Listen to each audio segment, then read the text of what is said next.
Hi friends, मैं हूँ doctor निधि और आज का वीडियो आप ध्यान से सुनिएगा। जो हेल्दी है और हमेशा हेल्दी और फिट रहना चाहते हैं, जिनको डायबिटीज़ है, उनका डायबिटीज़ अगर वो रिवर्स करना चाहते हैं, जो अपना मोटापा या वज़न कम करना चाहते हैं और जिनको हाइपरटेंशन या हाई बीपी की प्रॉब्लम है, उसका बीपी नॉर्मल या रिवर्स करना चाहते हैं, तो आज का वीडियो बहुत ही इम्पॉर्टेंट है। आज का टॉपिक है कि हमारे डिनर का सही टाइम क्या होना चाहिए। उससे पहले कि हम ये जानेंगे कि एक्चुअली हमारा डाइजेस्टिव सिस्टम या पाचन तंत्र काम कैसे करता है। हमारे डाइजेशन के लिए सबसे ज़रूरी है पाचन अग्नि, जिसको आयुर्वेद में जठराग्नि भी कहा गया है। ये जठराग्नि है, वो सूरज के सूर्योदय से लेके सूर्यास्त तक सूरज की किरणों के हिसाब से रहती है। मतलब कि दोपहर और आफ्टरनून में जठराग्नि सबसे ज़्यादा तेज़ होती है और उससे हमारा डाइजेशन ईज़ी हो जाता है। जैसे-जैसे दिन दिन ढलता है, सूर्यास्त नज़दीक आता है, वैसे-वैसे हमारी जठराग्नि भी मंद हो जाती है, हमारा डाइजेशन स्लो हो जाता है और उससे हमारा खाना डाइजेस्ट करने में टाइम लगता है कंपैरेटिव टू दोपहर में जो हम खाते हैं। तो आइडियली हमारा खाने का या डिनर का टाइम जो है 8 बजे से पहले हो जाना चाहिए ख़त्म हमारा डिनर। अगर आपका डिनर 7 से 8 के बीच में होता है तो सबसे बेस्ट टाइम है, क्योंकि ये हमारे काफ़ी सारे इंडियन कल्चर्स में भी फॉलो किया जाता है।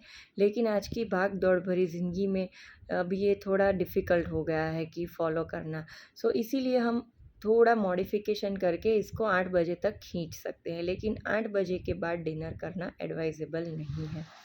क्या होता है जब आप 7 से 8 बजे के बीच में डिनर करते हैं, तो उसके लिए एक एग्ज़ाम्पल देती हूँ कि अगर आप किसी फैक्ट्री में काम चल रहा है और उसका शटर एकदम से बंद कर देंगे, तो क्या होगा?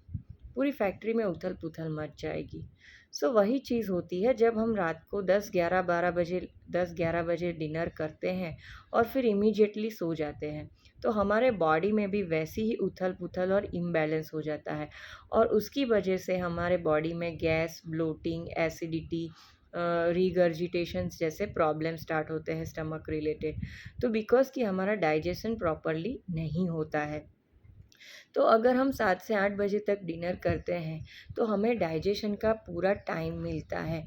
आइडियली हमारा डिनर और सोने के टाइम के बीच 2.5 से 3 घंटे का गैप होना चाहिए, ताकि हमारा खाया हुआ खाना अच्छे से डाइजेस्ट हो जाए और उसका पूरा न्यूट्रिशनल एब्ज़ॉर्प्शन अच्छे से हो सके बॉडी में।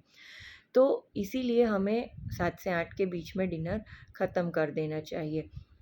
और क्या होता है कि अगर हम जल्दी डिनर करते हैं, उससे हमारे वज़न भी कम होता है और डायबिटीज़ वाले जो लोग हैं, उनका इंसुलिन भी स्पाइक नहीं होता है, उनका इंसुलिन स्टेबल रहता है, क्योंकि सुबह आप ब्रेकफ़ास्ट करते हैं तब तक ऑलमोस्ट 12-13 घंटे का फास्टिंग इंटरवल मिल जाता है और उस फास्टिंग इंटरवल में बॉडी के डाइजेस्टिव सिस्टम को भी आराम मिलता है और एक रीसेट हो जाता है सिस्टम दूसरे दिन के लिए।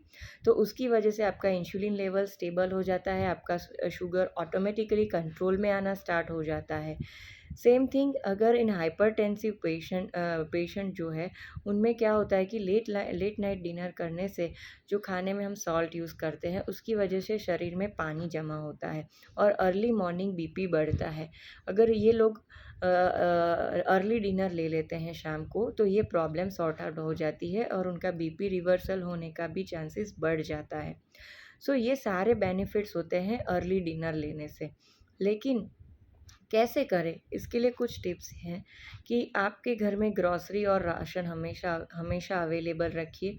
दूसरा कि जो शाम के या रात के खाने की तैयारी है, वो आप थोड़ा एडवांस में कर दीजिए शाम को 4-5 बजे, ताकि आपका डिनर जो है वो अर्ली कुक हो सके और आप अच्छे से 7-8 बजे तक अपना डिनर ख़त्म करके उसके बाद आपको अपना जो भी रूटीन काम करना है, वो कर सकते हैं। तो आई होप कि ये सबसे अच्छी टिप्स है और आप सब अब इसको फॉलो करना स्टार्ट करेंगे। बाकी ऐसी टिप्स और इन्फॉर्मेशन के लिए हमारे ग्रुप के साथ जुड़े रहिए। Thank you.